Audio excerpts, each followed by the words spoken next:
Bonjour à tous et bienvenue sur Adoptelec TV. On va commencer ensemble un format de vidéo plus utile que ce que vous avez vu jusqu'à présent. Alors j'ai pas terminé notamment l'introduction au principe de base de la domotique, donc on les fera, j'y reviendrai. J'y reviendrai certainement grâce à ce format de vidéo. Mais je pense que c'était des vidéos chiantes avec des idées dans la tête qui ne manquaient pas, mais que je ne savais pas dans quel sens diffuser. Donc j'avance pas, parce que je sais pas où partir. Là, on va se forcer à avoir un bon cadre, on va prendre des projets. On va développer un projet sur YouTube, des projets fictifs dans un premier temps, après peut-être votre projet, du T1 à l'usine, enfin peut-être pas la grosse usine qui fait des hectares, mais en tout cas le petit local artisanal, des projets qui sont à ma taille, des projets sur lesquels j'interviens tous les jours, et des projets sur lesquels du coup j'ai une compétence à partager. Et alors une précision tout de suite, c'est pourquoi je ne montre pas les projets de mes clients, c'est parce que les projets de mes clients sont confidentiels. Les photos, le plan, la localisation, le nom du client, le tarif, tout est confidentiel, j'ai pas le droit de vous montrer quoi que ce soit. Donc on part sur des projets absolument... Nous allons développer là-dedans, on va prendre un plan, et on va attaquer, on va faire le minimum normatif en électricité. Donc ce que dit la NFC 1500 au minimum. On évoluera ce plan sur une version... après avoir fait le tableau électrique correspondant, on évoluera le plan électrique sur une version confort de l'installation, une version 2020 en quelque sorte, hein. Puis après on fera le complément, c'est-à-dire la gestion technique. Hein. Alors on va développer plusieurs options, l'option KNX, l'option N-Océan et l'option de l'IPX 800 de GCE électronique. Je vous expliquerai plus tard pourquoi ces choix. Concernant KNX, on verra certainement des captures d'écran de TS, mais ce sera sur un plan fictif, avec des produits choisis complètement au pif. Ça vous donnera une idée du fonctionnement, mais ce ne sont pas des tutoriels de configuration dans KNX. Il y a des formations officielles pour ça. Une fois la GTB de base posée, on ira après sur les équipements, les objets connectés, l'internet des objets, avec de l'audio multi-room, de la vidéo, de la caméra, de l'interphone connecté, tout un panel, la serrure connectée peut-être aussi. Et après on abordera le sujet de la ventilation, ou avant, peu importe. Hein. En tout cas à chaque fois on commencera par l'installation électrique. La ventilation avec, alors je pense que vous l'aurez compris avec la dernière vidéo que j'ai fait, ce sera systématiquement de la double flux.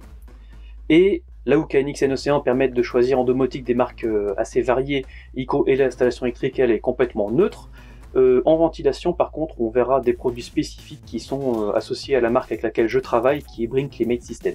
On va commencer sans plus tarder, voilà, avec un premier projet sur lequel on va dans cette vidéo faire déjà l'implantation des matériels.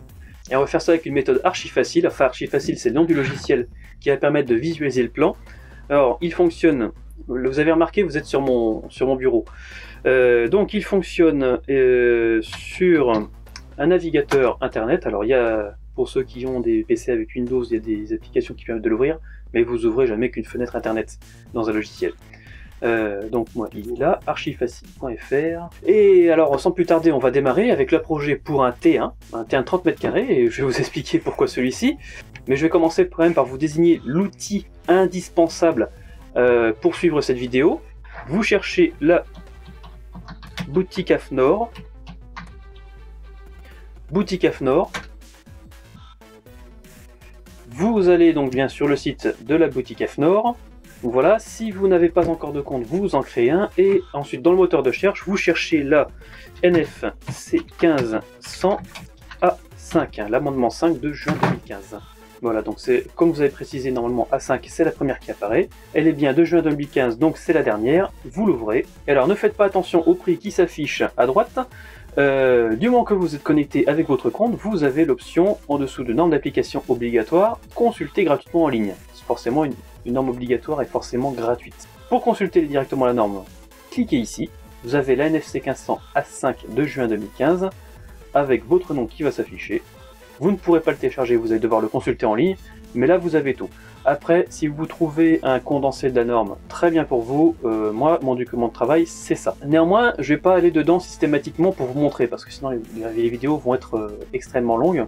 Et je vais vous inviter donc sur un plan, tiens, ça marche mieux ici. Je vous invite sur le plan de mon premier appartement.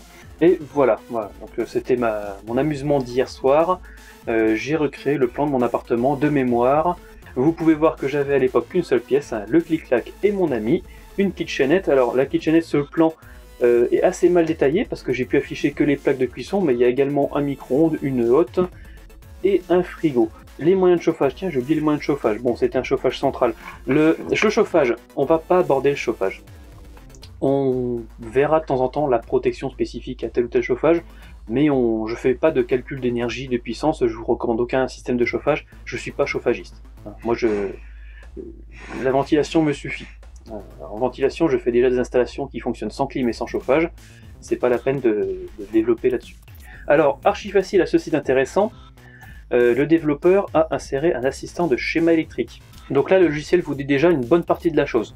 Les prises télé ne sont plus admises en rénovation construction depuis début de l'année, depuis début 2020. Maintenant c'est minimum du grade 2 TV partout. Alors est-ce que je fais l'effort d'utiliser l'assistant de schéma électrique? Oui, puisque c'est une vidéo sur le minimum normatif. Alors l'électricité automatique ici, voilà, le minimum normatif il est bon, puisque c'est un point d'éclairage, un minimum. Voilà, donc c'est le cas, c'est la norme. Je sais pas pourquoi il place l'interrupteur dans l'autre pièce. Voilà. La porte s'ouvre dans quel... Il était où l'interrupteur dans cet appart? Il était là. Ouais. Il y avait un meuble bas et il était au-dessus. Alors la prise au milieu de la porte. Oui, il passe des prises un peu au pif. Je vais donc repositionner les prises qui ont été installées de façon à ce que ça soit plus intéressant. Voilà, une prise en point de travail ici et une autre prise. Non, pas ici. Ouais, je vais la mettre ici à côté du... Là, voilà. Hop, caché par le canapé. Ça permettra de rebondir sur quelque chose. La prise télé, on va la décaler là. À savoir que ce sera une prise RJ45. Alors, un point d'éclairage équipé d'une douille DCL, donc les dispositifs de connexion de luminaire, sauf si le luminaire est prévu dès la rénovation ou la construction. Donc, si vous avez déjà une suspension, un plafonnier, des spots, vous n'avez pas besoin du système DCL. On l'installe parce qu'on ne veut pas, dans le cadre d'un point de centre, alors le point de centre, je vous l'expliquerai quand on fera la version améliorée de l'appartement, pourquoi ça fait plus nulle part, hein. Simplement qu'on veut éviter que les gens tripotent des fils. Voilà, des gens qui ne sont pas électriciens, qui vont être en équilibre sur une chaise à la con, aillent tripoter les fils là-dedans. Non, non, maintenant il y a des dispositifs de connexion de luminaire, une sorte de prise dans laquelle on vient visser les fils de son luminaire, on le boite dedans, on n'a pas tripoté un seul fil et on a fait la connexion électrique. Alors là, donc j'ai un point de centre. L'alternative avec la norme, c'est soit deux appliques. On peut imaginer une applique de chaque côté de la pièce, au-dessus du canapé, au-dessus du bureau, toujours commandé depuis l'entrée, ou un socle de prise commandé. Concernant les prises, alors pourquoi y a-t-il 5 prises pour un salon qui fait moins de 20 mètres carrés, puisqu'il fait 19,98, donc je suis très content de cette cote qui s'est faite complètement par hasard. C'est parce que pour les séjours jusqu'à 28 mètres carrés, c'est un socle de prise de courant 16 ampères de pôle plus terre par tranche de 4 mètres carrés, avec un minimum de 5 prises. Donc voilà pourquoi les 5 prises. Je pense que si j'étends, je vais faire comme ça, voilà, là j'ai bien agrandi le salon, il fait 27 mètres carrés, tiens on va essayer de dépasser les 28, et là il est passé à 7 prises minimum, donc l'assistant est parfaitement au point. Je vais essayer de revenir à mon 19,99, et alors une petite erreur, le logiciel ne le sait pas, mais comme c'est un logement avec une seule pièce, j'ai 2 socles de prise de communication dans cette pièce principale, que je vais ajouter tout de suite, RJ45, ajouter un objet au plan, voilà, au niveau du bureau. Donc là, c'est quand même assez proche de mon souvenir maintenant. Ouais, je devais avoir la prise de communication comme ça, ouais. J'avais une prise de téléphone, une prise télé, c'était quand même un vieux logement, de prise là. Et ici donc, une prise que j'ai volontairement placée derrière le canapé, pour montrer qu'elle est cachée par un meuble. Et ça, on le sait pas au moment de la construction, quand c'est pas meublé. On se doute à peu près de comment ça va être, mais il y aura toujours des erreurs. Et là, mon canapé, il vient cacher, parce que je l'ai bourré dans l'angle, une prise. D'où l'intérêt d'avoir dans chaque pièce au moins 7 prises ici, à côté de l'interrupteur, qui va être positionné comme ça, en hauteur. En mettant la prise immédiatement avec l'interrupteur, vous êtes certain qu'elle sera jamais derrière un meuble. Donc toujours disponible pour un aspirateur ou n'importe quoi d'autre. Et puis en plus ça fait un emplacement facile à trouver quand on a des surfaces quand même qui sont assez petites et qu'il faut gazer pour pas mal de prises. Ça c'est quand même le meilleur compromis, une prise qui est tout le temps disponible et qui est facile à acheminer. C'est tout pour le salon, voilà. 5 prises, 2 socles de communication, un RJ45, grade 2 TV minimum, et un point de centre avec une commande. Le couloir, donc éclairage un minimum, c'est une évidence, hein, c'est une zone de circulation, il faut l'éclairer. Pourquoi les prises 0 minimum? C'est parce que dans un local qui est inférieur à 4 mètres carrés, la prise n'est pas obligatoire. Donc là je vais me contenter d'un éclairage en va-et-vient, Donc on va mettre un éclairage plafond qui est venu se mettre là. Voilà. Donc, ah non, c'est pas le bon, c'est celui-là. Je le place dans le couloir. Pour un peu plus de visibilité, on va supprimer les pièces, voilà.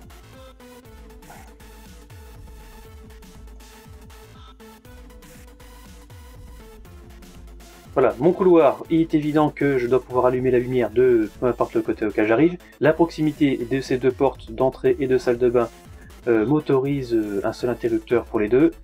Et je passe dans l'autre pièce pour éteindre mon couloir. Ici c'est un placard. Je vais réafficher les pièces. Là c'est un dressing. Je n'ai pas de lumière dans le dressing aujourd'hui. Par contre on va passer à un cas un peu compliqué qui est la salle de bain. Donc l'assistant de schéma électrique me met une prise ici au fond et un éclairage en point de centre. Alors l'éclairage en point de centre est pas trop mal. Pour la prise on va la remettre à côté de l'interrupteur parce que ici à côté de la douche ça ne passera pas. Par contre le sèche-serviette à côté de la douche, là on entre dans la règle des volumes. Je vais quand même vous montrer une vue dans la NFC 1500. Je vais voir, voilà les volumes. Donc là dans une douche, j'ai un volume 0 qui se trouve être le bac de douche, sur une hauteur de 10 cm. J'ai un volume 1 sur une hauteur de 2,25 m en partant du fond du volume 0, sur une largeur de 1,20 m, en tout cas un rayon d'1,20 m en partant de la base du flexible de douche. Un volume 2 qui est à 60 cm autour de ce volume 1, comme vous pouvez le voir de ce côté là d'ailleurs. Et tout le reste est en volume. Donc en volume 0, tout est interdit, alors sauf si vous avez une très basse tension de sécurité de 12 volts ou 30 volts continu. On voit aussi au-dessus qu'il y a des indices d'étanchéité, IPX7, IPX4. En volume 1, donc toujours 12 volts, très basse tension de sécurité. Et en volume 2, grossièrement, on a le droit à avoir des équipements de classe 2, donc c'est-à-dire avec une double isolation et des équipements sans terre. Si votre équipement a une prise de terre, c'est mort, vous ne pouvez pas le placer dans le volume 2, et protégé par un différentiel de 30 mA. Alors concernant ce sèche-serviette, maintenant qu'on a vu les volumes, est-il légal de poser ce sèche-serviette à cet endroit? Paroi fixe qui se trouve ici joue pour beaucoup. Elle joue pour beaucoup parce que si elle est à une hauteur supérieure ou égale au volume de sécurité de 2,25 m qui part du fond du bac de douche, la distance prise par rapport au flexible contournera cette cloison. En revanche, si la cloison de douche est à une hauteur inférieure, on passe au-dessus. Enfin, on la considère pas, on prend un rayon vraiment d'1,20 m en partant de la base du flexible de douche.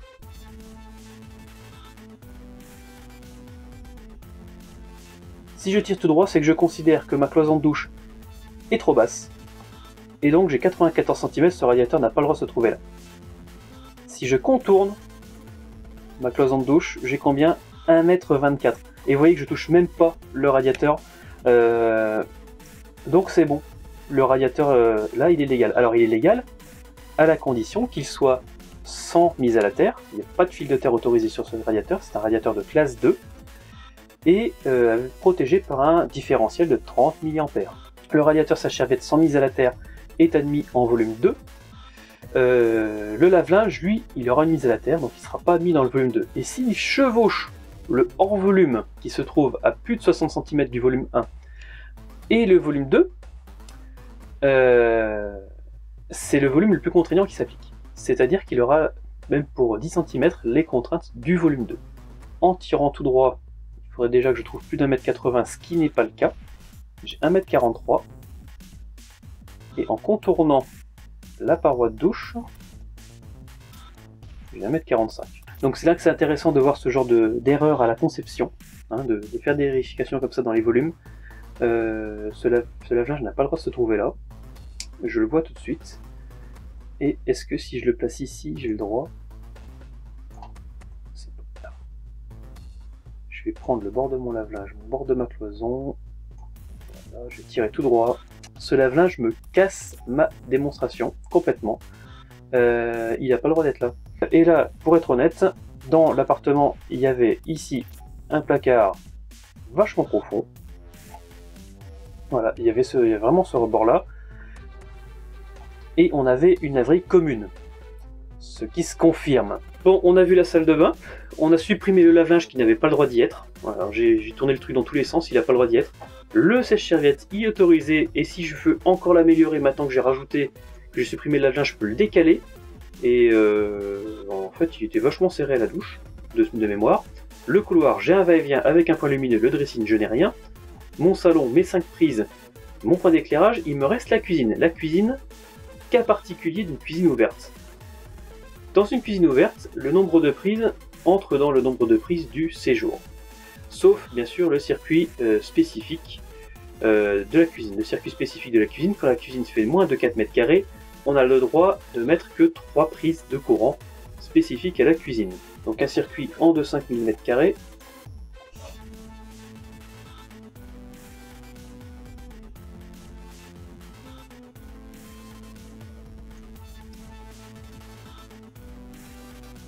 Là-dessus, j'avais également une prise pour un frigo qui se trouvait sous cet évier, un four à micro-ondes, un réfrigérateur de petite taille. Le réfrigérateur était là. Voilà. Je le mets à cheval. La hotte était au-dessus des plaques de cuisson, c'est une hotte 830, et au-dessus de l'évier se trouvait le micro-ondes. Non, et le frigo était sous les plaques de cuisson, c'est pas vrai. Frigo, hotte, micro-ondes qui sont sur des circuits distincts. Alors, pas tous distincts, mais séparés de ces prises cuisine. Et il me manque maintenant mes circuits spécialisés. Circuits spécialisés, normalement c'est 4. Dans les petits logements, on admet d'en mettre 3, dont un étant la prise 32 ampères des plaques de cuisson. Les plaques de cuisson, elles sont là. On va placer un four et un lave-vaisselle.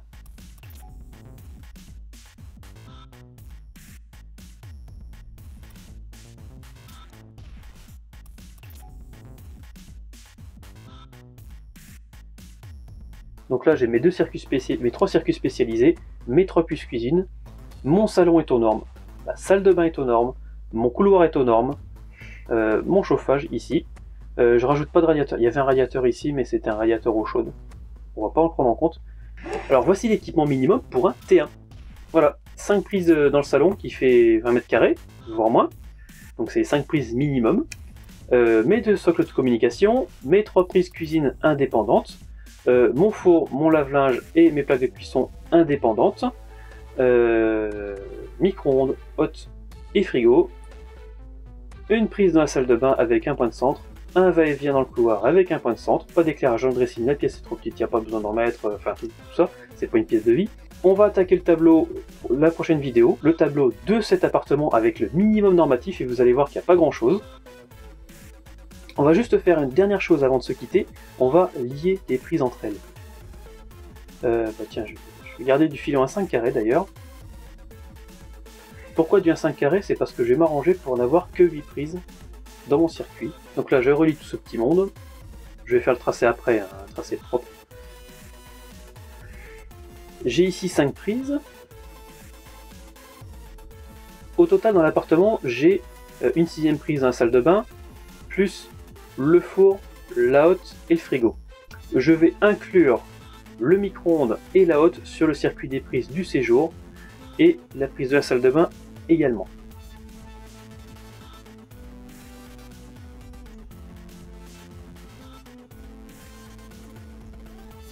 Alors dans ce logiciel là, on peut faire nos cheminements corrects. Voilà, là je vais activer le tracé courbe pour qu'il soit beaucoup plus beau.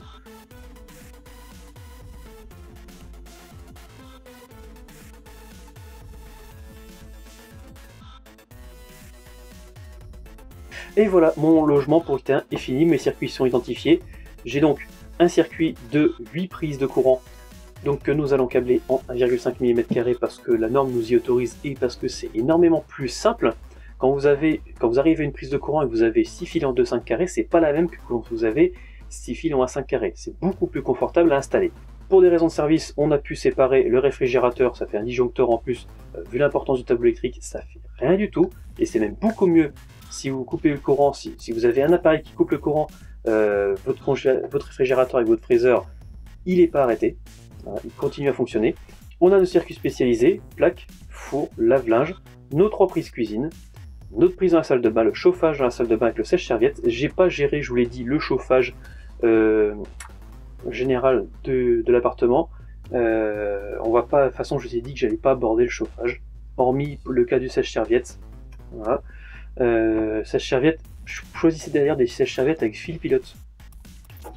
Si vous avez une régulation à faire, c'est beaucoup plus intéressant. Si vous voulez qu'il démarre à une certaine heure le matin pour que vos serviettes soient chaudes ou que la pièce soit chaude quand vous arrivez, quand vous vous levez, c'est beaucoup mieux. Mais ça, c'est la partie GTV, justement. On se retrouve dans une prochaine vidéo. Maintenant que j'ai un fil conducteur, je suis obligé de vous la faire, avec le tableau électrique qui correspond à ce minimum normatif. Je vous montrerai trois logiciels qui permettent de le faire. Donc vous avez vu que dans ce logiciel qui s'appelle Archifacile, l'assistant de schéma électrique tombe très juste. Voilà, il se trompe pas. Pour la salle de bain, checkez bien les volumes de sécurité. Hein, le premier volume à 120, le second à 60. Faites attention à vos appareils. Consultez la norme. Voilà. Faites votre compte chez l'AFNOR et consultez le document de la norme NFC 1500 A5, amendement 5, de juin 2015, la dernière. Si vous allez chercher des recueils, des condensés des normes. Alors chez Promotelec, vous avez donc dans les éditions l'officiel de l'électricité, voilà, un et deux, bon pour le neuf et l'existant. Si vous allez chercher des documents ailleurs, franchement les grandes surfaces de bricolage sont plutôt fiables, les fabricants de matériel électrique le sont aussi, alors les trois gros français que vous connaissez. Donc vous trouverez des condensés de la norme avec des explications assez simplifiées, assez sommaires pour vous y retrouver et faire des choses qui sont très justes. Vous n'aurez pas besoin de vous avaler les 122 pages de l'AFNOR. C'est ça, 122 pages.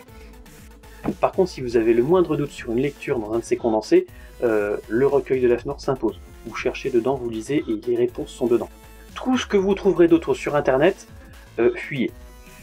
Fuyez parce que quand vous allez sur un forum et qu'il y a Jean-David du 70 qui vous raconte des conneries, bizarrement les gens ne font plus confiance à ce con qu'à l'électricien. Voilà. Vous imaginez pas les fois où quelqu'un est venu me contester ma prescription en me disant mais non, sur un forum ils ont dit ça. Donc ça, les forums c'est à fuir. Et il y a autre chose aussi, c'est le copain qui s'y connaît. Alors le copain qui s'y connaît, j'ai déjà refusé plusieurs chantiers à cause du copain qui s'y connaît. Hein. Parce qu'il vient sortir sa science, ses conneries. Allez, plantez-vous tout seul, démerdez-vous, moi j'ai pas envie d'avoir ce mec là sur le dos, c'est très bien.